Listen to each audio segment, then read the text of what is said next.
시작하시면 됩니다. Good morning. Warm greetings to all of you from Incheon, Republic of Korea, which is 4,000 kilometers away from Kathmandu. My name is Hyeun-Suk Rhee. I'm the director of United Nations Asian Pacific Training Center for Information Communication Technology for Development, in short, UNAPCICT.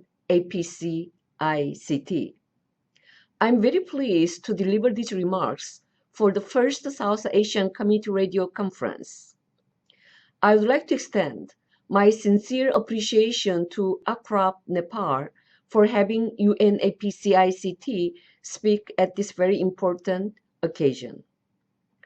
Ladies and gentlemen, the year 2016 marks the first year of the 2030 Agenda for Sustainable Development, which provides the global blueprint for achieving an economically, socially, and environmentally sustainable future.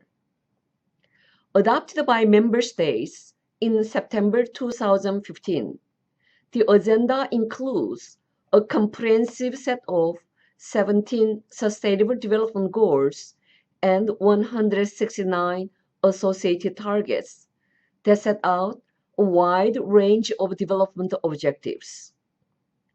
The SDGs call for greater inclusiveness and empowerment, including women and other marginalized groups. Coming from the UN, I'm very happy to see that one of the conference objectives recognizes the importance of mainstreaming development communication and the SDGs in community radio. These are very important themes. The 2030 Agenda emphasized that all our efforts ensure that the development would leave no one behind.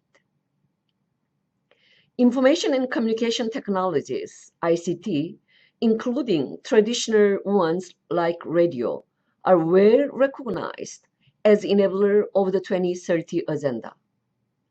Their widespread application in all sectors of society offers unlimited opportunities for countries to achieve the SDGs.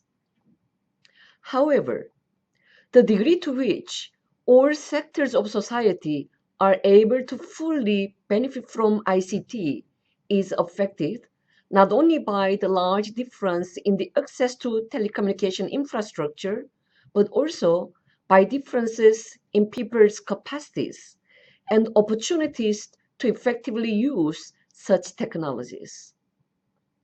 This is what we call digital divide. Recognizing the importance of ICT human capacity development, UNAPCICT was established in June 2006 as a regional institute of Economic and Social Commission for Asia and the Pacific, UNESCOP.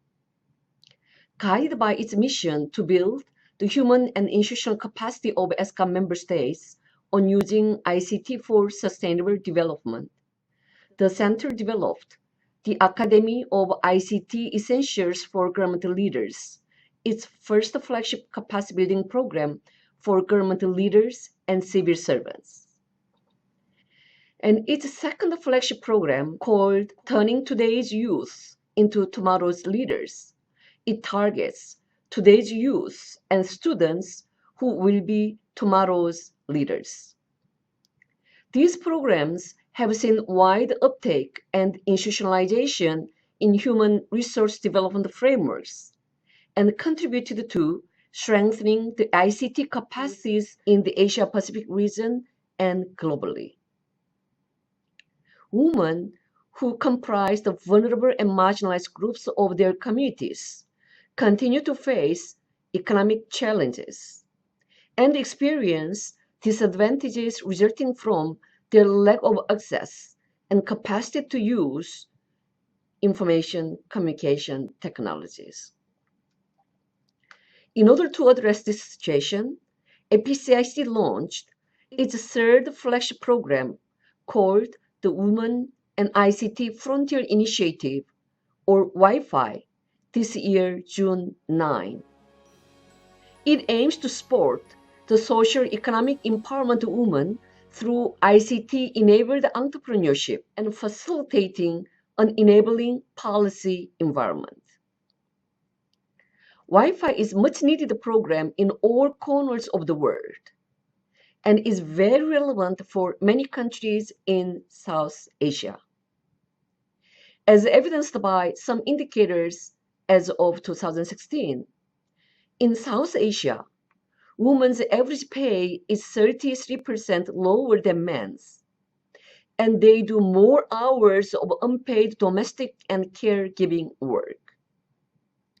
UNESCO's report on women's entrepreneurship in South Asia finds that, in terms of financial capacity, only a small proportion of South Asian women have bank accounts, exert independent control over assets, and have financial literacy.